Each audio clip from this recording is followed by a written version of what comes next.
గారి మీద మీ అభిప్రాయం అంటే? పవన్ కళ్యాణ్ అంటే మరి ఆయన సినిమా ఫీల్డ్ కానీ లేకపోతే ఏదన్నా కానీ కొద్దిగా ప్రజల్లోకి రావట్లా ఓకే.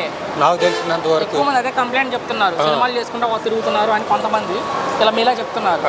అది ఏంటంటే ప్రజల్లోకి వచ్చి తిరిగితే ఇంకా ఎక్కువ వస్తుంది. ఓకే. కాకపోతే మరి ఇంకా 3 ఏళ్ళ టైం ఉంది కాబట్టి నిర్ణయించుకోవాలి ఆయనే అనేది. అంతే. జనాలు నెగటివ్ వస్తుంది కాబట్టి.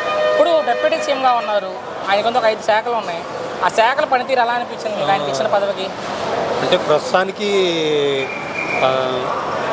పర్వాలా. ఓకే. మరి ఇంకా ముందు ఎట్లా ఉంటుందో చెప్పలేము. ఇట్లాగే ఉంటే కష్టం. ఓకే. సో ఏదన్నా ఒకటా రెండా మీ అభిప్రాయం అన్నట్టు, సినిమానా రాజకీయం 2 చేయాలనుకుంటున్నారా? ఆయన రాజకీయం చేస్తేనే బాగుంటుంది. ఓకే. సినిమాలు వదులుకోవడం సినిమా వదులుకోవాల్సిందే. అది అంటే ఇప్పుడు ఆదాయం ఆయనకి ఎట్లా ఉంది ఏంటి అనేది మనకు అంటే తెలియదు. కొంతమంది చెప్పేది ముఖ్యమంత్రిగా ఉండి కూడా పెద్ద ఎన్టీఆర్ రామారావు గారు సినిమాలు చేశారు, ఈయన డిప్యూటీ సీఎంఏ అంటారు కొంతమంది. దానికి దీనికి సంబంధం లేదు. ఓకే. ఆ అవకాశాన్ని బట్టి ఆయన తిరగచ్చు, చేయొచ్చు, ఇబ్బంది లేదు, చేసుకోవచ్చు. కాకపోతే ఏంటంటే ఇప్పుడు 2 ఏళ్ళు అయింది.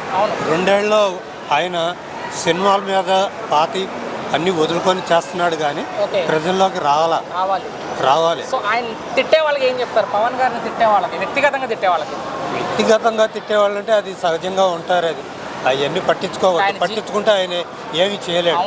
ఈ చెవితో ఆ చెవితో వదిలేయాలి అంతే. చివరిగా ఒక మాటలో మీ అభిప్రాయం అంటే పవన్ కళ్యాణ్ గారి మీద? బాగుంది కానీ ఇంకా రావాలి, ఖచ్చితంగా రావాలి.